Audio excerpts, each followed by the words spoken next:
We've all been told in many instances in our lives that self-expression is an important and integral part of our personalities, helping to shape us into the people we know and live with every day. The constant, show your true colors, don't hide for anybody, don't give any mind to other people's judgment even though they're making it impossible for you to ignore. The rose-colored idea of self-expression is very common, and you can find it in any store under an inspirational card or on a children's toy. It is a very sellable idea. The concept of being resilient and preserving your sense of self was commonly used to cheer on kids in less than ideal situations that they encounter as they grow up. However, the concept of being unique and true to yourself, though commonly preached, tends to be actively warned against and discouraged when we attempt to put it into practice. And this is especially true for young queer kids. Alone in the living room late at night, you sit across from your bright white Nintendo Wii on an empty couch. The barely audible sound effects play across your TV as you load up the latest game you've been working on, logging into the character you've chosen to represent you. The hair is too long, the clothes don't feel right, but it's you, and you're gonna treat it as such, even if it has the most god-awful outfit that you've ever seen. I mean, literally, what the hell is this? I love Animal Crossing, and I love old Animal Crossing especially, but this just looks like somebody clocked out after the worst day of their lives. I mean, a hurricane ripped through the studio, and they said, that's it, I'm done, I'm quitting. This was the father of a newborn saying, I'm done with this shit.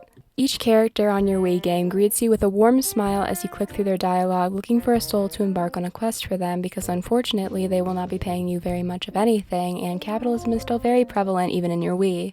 Each different face you meet slowly begins to blur into one singular pixelated memory as you move through the storyline. That is, until one NPC catches your eye. Maybe it's the dialogue, maybe they seem disconnected from the world around them, undisturbed by the unwritten rules that you must respect when you speak. Maybe it's the short hair, the hair you wished you could have but worried that your mother would be angry or the kids at school would have a certain idea about what you are. Pieces of you that you didn't know existed are now standing in front of you on the screen, but you don't know how you're seeing them. Are you wearing ultraviolet glasses? How can you tell that this person is like you? Maybe it's the fact that they aren't anything different. There's just something about them. You talk to them again. You don't know why the connection has strengthened between the two of you or what quite is drawing you to this story. You're too young to quite figure it out. You know who you are, but the world around you is still a little bit unsolved. The last coherent thought you had about it was that there was a bunny on the side of the road and that, hey, maybe that shit should be in a hat. You haven't been told what is different about you yet, but you feel it. It's illuminated for the first time in front of you in a video game of all places. You know it's there now. You know that it's within you, but you don't know what it is yet. But the connection is there, and it's odd, and it's the memory you'll pull out one day when you freeze and think,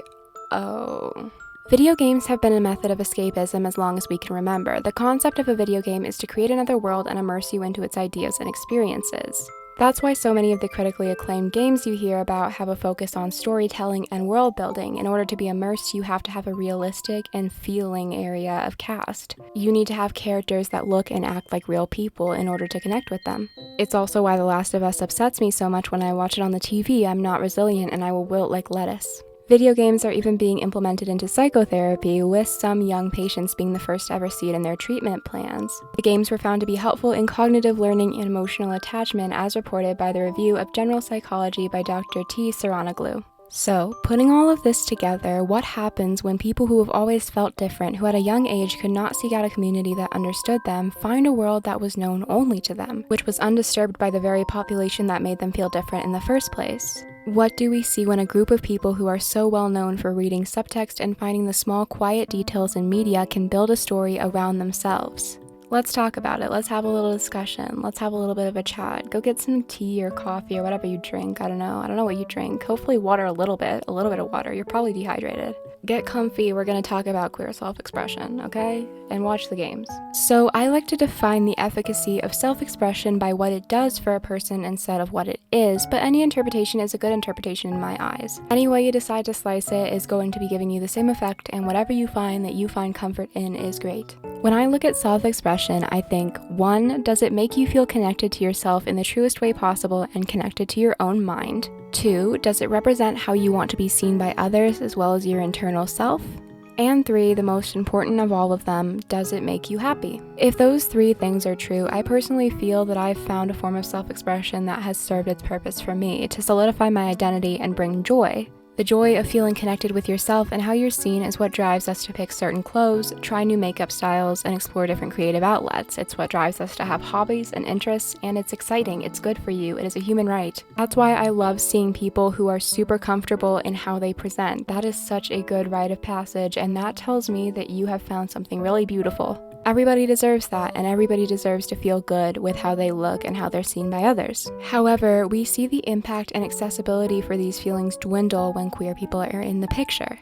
Queer self-expression has always been seen as a taboo or an act of otherness. Drag, butch lesbians, soft-spoken men, and hardcore women, androgynous people, genderqueer people were all seen as either overtly sexual or an evil act of rebellion. As in any behavior that's vital but reprimanded, none of these different people went away, they just hid. You can bring a horse to water, but you can't make the horse listen to country music. You're gonna have to kill the horse, dude. You're gonna have to kill the horse. That's all that's gonna happen. You can't do that. You just can't fix it. I don't know. This is me saying that horses are officially no longer associated with country music. I want a horse, but I don't want to deal with all of that. Each new person, generation after generation, was conditioned to keep any of the otherness that they held on to deep within themselves, so much so that a lot of the beautiful ways of self-expression were tamped down and never shown to newer generations, or only shown to them when they were deep into their adulthood and past the phase where it really would have been helpful. Even now, unfortunately, we see a lot of bills coming out like the Don't Say Gay law and numerous disgusting anti-trans laws. We leave kids in the dark about the fact that there are other people just like them. Lucky for me, I can't keep my giant mouth shut, so I'm going to talk about it and you're going to listen, and I hope that every single person listening to it finds me incredibly annoying.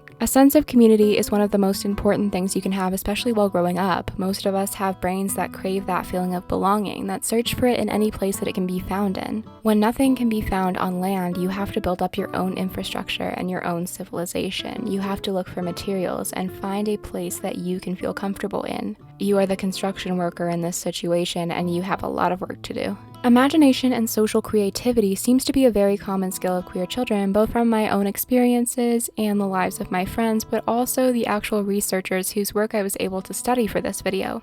I used to have my Barbies kiss before I even knew that was considered different from having them kiss a Ken doll. I said I wanted to marry my best friend and have a beautiful home with her before a listening adult condemned it and said that we shouldn't say that in public. We don't find otherness and difference in ourselves. We are told that we are different. The outside world gives us the perspective to say that something's wrong with us. The insides of our minds are a lot safer, and that's where home media comes in a lot. Queer Youth Cultures, a book by Susan Driver, compiles a list of essays discussing everything from queer childhood to work to communities. In the chapter Queer Readings of Popular Culture, Susan interviews some LGBTQ+ adults about their experiences with media representation and seeing themselves in characters from their youth. Karen, one person that she interviewed, writes it out perfectly here. Quote, I think there is a lack of homosexual characters who are presented in a positive and uplifting, or not even positive and uplifting, but represented on the screen or in the media in general. I guess it's a desire to have a voice. I know this sounds like pure shit, but it's a desire to have a voice, to feel like I'm being spoken for or even just represented, but that there's a voice up there that's representing or at least trying to represent my own experience. I want to have a say in what's going on, and I'm not willing to just accept the images that are represented in front of me as being the only possibility. I take it maybe beyond its limitations of what's there. I try to expand, to just open it up to possible choices that exist for me that might not exist for the creators for that particular film or TV show. But I will be heard. This book and these interviews became available to read in 2008, meaning we're about 15 years out from the publication of it, and yet the sentiment is not one that has changed. Unless you count Love It or List It. That's fantastic representation. There are very few good characters to relate yourself to, especially as a child on TV nowadays. There's nothing to show you that you are going to be okay. The word gay is still treated as dirty and honestly inaccessible at times. We've all seen that one episode of a TV show that says, I don't like to label it, or I just do whatever I want. Which not labeling yourself is a completely understandable idea, but when they refuse that word, when they don't say it, when they don't want to say it because it sounds wrong, you get that projected onto yourself. Every kid has that one specific character that they felt seen by, that they were able to see themselves in, that showed them in a way that could not otherwise be seen when no character could put a weird or definitive example into their minds. For example, in the game Harvest Moon, there was a character named Nami who had a more androgynous appearance and demeanor. This character's name was brought up many times by the friends who I had helped me work on this video. Ashley, who grew up playing Harvest Moon, had this to say about the androgyny in characters. Quote, growing up, I felt really detached from my femininity, and I still don't know how much of that was related to society coding femininity as vapid and villainous or my own disinterest in it. But the characters who presented more androgynous just related to me more, you know? It felt like they got me in a way. I couldn't see myself in other characters the same way. When you go to the store and see all the toys that are the Barbies and the G.I. Joes, I never saw a toy and went, oh, this is me. They were all other characters that I made stories about but never put myself in. The relatability in these characters is incredibly important, especially as a child growing up and learning about how they want to look and be without the feelings of judgment or fear looming over them. Either that or you will simply give in to the void and become an emo kid. Hey, how y'all doing? A sense of projection makes your feelings tangible and sticks them to a body when you otherwise may have felt like a floating mass of ideas that were wrong and unsuitable. It's like a mannequin that's staring at you not very creepily. That's a person. I was gonna say like a non-plastic mannequin. That's a person. I don't know, maybe it's not. Maybe they're using that bioengineered meat. Maybe they got that meat mannequin. This character was shown as straight, but she was not the cookie-cutter definition of femininity that we were instructed to cling to. Once you get that initial connection, you can add another link. Maybe this character has similar interests to me too, and another. Maybe she is like me. Maybe I am her. Maybe she would get what I'm feeling. On the other side of the spectrum, we might see Flick from Animal Crossing as a more obvious example and think this character is what I want to be, and I know why. Pulling from the book mentioned earlier, Queer Youth Culture, the author Susan writes, "By creating a fantasy space, queer youth have an environment where they are free to explore many possibilities. When one emerges from the closet, these feelings are no longer kept secret. Yet, this practice continues to be valuable because it reinforces a queer worldview. Even after coming out, it is difficult to feel completely comfortable in a society where you know that a large part of the population wishes you did not exist. If queer youth are unable to express their sexuality on the street, in public, they should have the sense of freedom to do so in a privately created space." This is not even to mention the crush economy and unrelenting fast-speed train of what the hell am I to? Should I buy black lipstick? I mean, Shigo looks really good in it, and I think I kind of like the idea of being goth. And life and identity and community live with one another to create a human world, and those three things are the building blocks for so many story-based video games. World building in video games is commonly seen as the most important part of creating an immersive experience, and for RPGs and other storytelling games, we see you take on the role of the main character in this world. It can be good or bad depending on what kind of zodiac sign you are. Hello, Cancers, how are you? You are allowed to experience it as you want to and choose your own path through the story. This is very vital in helping you be immersed and feel like you're a part of the world that you are playing. This is also a common theme in cozy games, which I would like to say maybe that's why so many queer people are drawn to them. I don't know, I'm not a scientist. I didn't study anything. I woke up one day and I had hair on my head. Many of these games that allowed for you as the main character to get to know townsfolk had dialogue that was supposed to feel like small sprinkles of the lives that these NPCs led, making them feel like real beings who were alive before you arrived. You are not the beginning of their story, but you do have a chance to change it and to make it better. In an effort to make each character more recognizable to the player, usually to cement the game further into consumers' minds, more seemingly outlandish lines and designs were added into these games, leading us to have a small collection of the outside-of-the-box characters we see today. A couple of examples that I got from you guys, actually. Wow, surprise, thank you so much for helping me out, were obviously Nami from Harvest Moon, but as well as Jamie from Harvest Moon, Birdo, and Link from Legend of Zelda.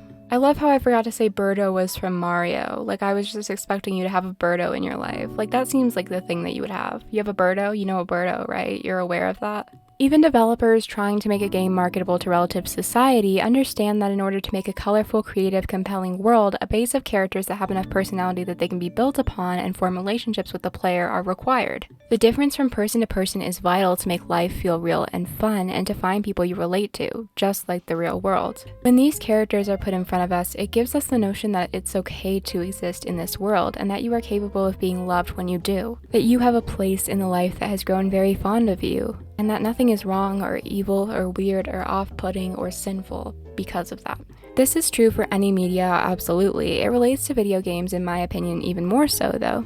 Video games usually place you in the position of the main character, such as in Stardew Valley. You are specifically the person interacting with the world and the characters around you, differentiating from an idle viewer of a book or a movie and placing you in the driver's seat. You're not the bystander anymore, and you can actually stop the bullying, but you probably won't. I've seen you people. Okay, you know, and I'm guilty of it too. I did personally bully Stella on my island last week, and I don't care. I really don't. I have no empathy for her. But in general, okay? In general. You are meant to act as yourself and make decisions as yourself, and in Stardew Valley's case, that decision can be to be a little bit fruity, a little bit odd, a little bit different. My good friend Jessie, also known as Jessie Matrix on YouTube and Twitch, was kind enough to help me out with this video and talk about some of their experiences and mention Stardew and Life is Strange as being some of the first games they were truly able to connect with on that real level, saying, For queer expression in general, I would say my first real experience with that would be in Stardew Valley or Life is Strange, where you could just casually be in a relationship with anyone of any gender. I've never experienced dating sims like that before, especially in the case of Life is Strange, where it was implemented into a story.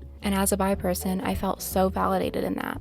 These two games put you in the position where you're allowed the decision to be queer, to find a partner that specifically you want to be with in the game. You are given the choice, and it is not a giant issue or a rite of passage or even a storyline in some cases. It is just your own personal journey with what you feel and what you feel for that character. In simple terms, you as a player are not othered for feeling the way that you do. You are you, and you have the right to make a decision.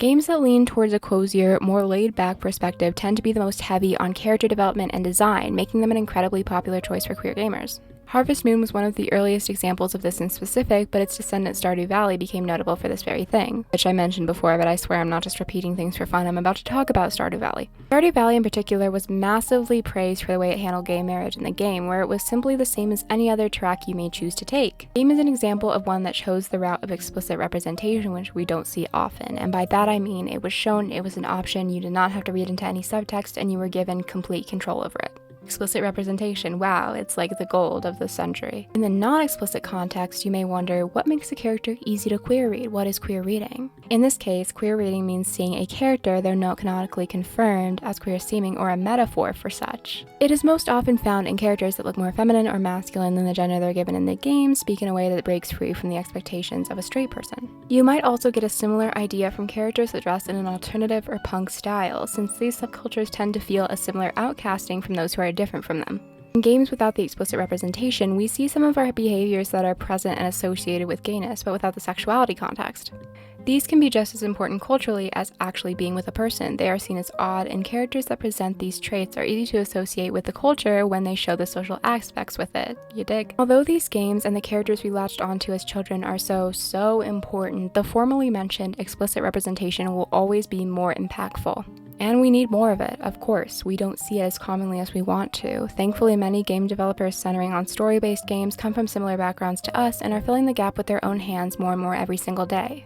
We see their work and it is so appreciated. Video games are fluid and malleable in the way that you play them and interact with them and how they play in your own brain. The context of actions and emotions can change from one person to another person, especially when you're the one experiencing the lifetime of the main character. It's putty in your hands, and as children, many of us sculpted that putty into something that looked like us. I have also seen so many people become more comfortable with themselves and how they identify and how they express themselves as more queer-leaning games have come out. Stardew Valley was huge for this. Sims has always been a large pioneer of this, but recently has become even more so, adding different gender features into the game. The overwhelming amount of joy that I have seen from people posting on Twitter about how they feel so represented by these changes is absolutely wonderful, and it should be present more often. In the example of The Sims, we see both veteran players who have been waiting for this for a long time and new players come together to say this is great progress and this is helping me. Those who are further along in their lives have waited years for this, and it is finally some affirmation that they can see that is tangible for something that they've loved for a long time and have already found a lot of representation in. In younger players, we can see them be welcomed into this community and feel like it is easier to be accepted. They haven't been here for very long, but now they see that it's a welcoming space and they feel like they are able to express themselves in this way. It all comes full circle. When you express yourself, you feel good. Everybody is always looking for a little bit of joy in themselves and to love themselves more and more, because in a society that is constantly focused on selling you things to make you like yourself and making you look like a certain way via plastic surgery or whatever, it is far and few between when we find places that can make us feel like our true selves or make us feel like we look how we are on the inside, on the outside. And that's why we see so many people turning to video games for self-expression. The inner child phenomenon is a huge thing, and though I'm not a therapist and I don't know much about it, I can say that in my own life it has very much helped me. And if you go back to this, if you find the person who needed this most in your life, the younger you who was trapped in this vortex of only being able to see things in a very dimmed light, can now be told and shown that they are okay and that they deserve love too. You are helping both the present you and the past you to reconcile with all of the differences that have been put on their backs since they were little. When we are given the chance in story-based video games to put ourselves in these shoes and see everything happen to us as if we were a character in a movie, we don't have to take that leap ourselves. We don't have to create things from scratch. We are given a platform to jump off of. But unfortunately, we are also getting worse in some ways, and things like this are extremely vital in surviving hardships, giving ourselves something to lean on to when we see things in the news that are actively against our existence. You need a stepping stone. You need a place to survive in. You need your own fantasy world, like Susan mentioned. You can't do it publicly. You deserve to be able to do it privately and be yourself in the most beautiful, true way that you possibly can in a video game. As more games and more creatives come out, we will be able to do this so much more efficiently and effectively, and we will become so much more immersed in our own self-care. When we see ourselves in something shown as beautiful and human, we can stop automatically covering and hiding the parts of us that make us fun and easy to latch onto. The reason we saw different characters in video games is because they provided such a beautiful staple in our mind, because we were able to remember them. You are memorable. We can affirm our own personalities and build ourselves up into confident examples for the next generation of queer children who hopefully will not have to find themselves in one-liners and short hair, who will maybe be able to express themselves freely and happily and without subtext. Give yourself the life in the present that you want to see for these kids in the future, because I know that every single person wants to see a version of themselves that grows up happy.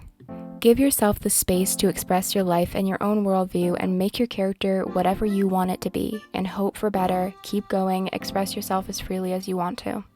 Thank you so much for watching this video essay. I hope you enjoyed it and I hope you found some solace in it. If you did, that's great. If you didn't, I'm sorry.